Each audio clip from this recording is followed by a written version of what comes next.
네, 지방선거가 끝나자 검찰이 바빠졌습니다. 당선인 중 51명이 각종 선거 관련 혐의로 입건돼 있는데요. 이 중 죄가 드러난 일부 지역은 선거를 다시 치러야 할 수도 있겠죠. 구청 직원을 동원해서 사전 선거 운동을 한 혐의로 서울 중구청장에 대한 압수수색이 오늘 있었습니다. 박건영 기자입니다.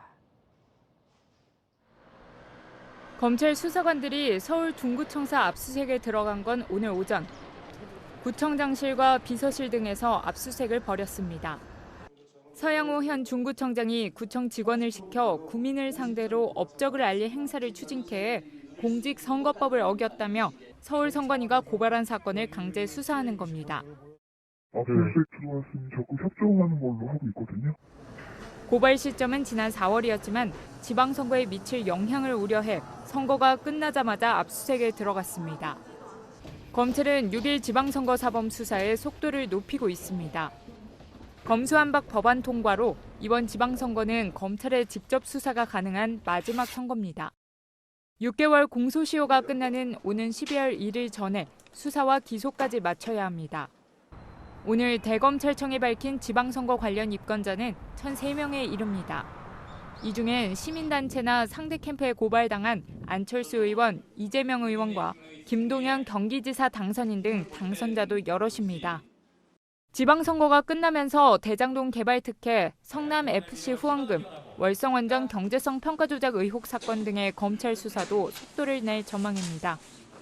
검찰 안팎에선 이들 사건 수사를 지휘하는 서울중앙지검 반부패 강력부장, 수원지검 성남지청장, 서울남부지검 금융증권범죄수사단장 등의 인사도 임박했다는 관측이 나옵니다. 채널A 뉴스 박건영입니다. 검찰이 선거 사범 수사에 착수했습니다. 재보궐선거로 국회에 입성한 이재명, 안철수 당선인, 경기도의 김동연 당선인과 김은혜 후보까지 선거 과정에서의 고발전 여파로 수사를 받게 됐습니다. 손구민 기자입니다. 이번 6일 지방선거 과정에서 공직선거법 위반 혐의로 현재 검찰이 수사하고 있는 대상은 878명, 이 중 51명이 당선인 신분입니다. 특히 국회의원 재보궐선거에서 당선된 이재명, 안철수, 김한규 당선인은 국회 입성 전 나란히 수사선상에 올랐습니다. 이재명 당선인은 공기업 민영화라는 허위 사실을 유포한 혐의로 고발당했습니다. 안철수 당선인의 경우 재보궐선거가 아닌 지난 대통령 선거 당시 후보 단일화 대가로 요직을 약속받았다는 의혹으로 고발됐습니다. 사전 선거운동 혐의로 고발된 박완수 경남지사 당선인 등 광역단체장 당선인 3명, 또 조희연 서울시 교육감 당선인 등 교육감 당선인 6명도 줄줄이 수사를 받게 됐습니다.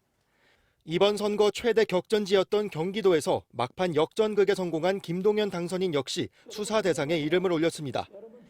경쟁자였던 김은혜 후보도 재산 축소 신고와 허위 사실 공표 등 혐의로 고발된 상태입니다. 오는 9월 개정 형사소송법과 검찰청법이 시행되면서 검찰의 직접 수사 범위에서 선거 범죄가 빠지기 때문에 검찰의 선거사범 수사는 이번이 마지막이 될 것으로 보입니다. 다만 이번 선거 사범의 경우 9월이 아닌 공소시효 6개월이 끝나는 12월 1일까지 검찰이 수사할 수 있습니다. MBC 뉴스 손구민입니다.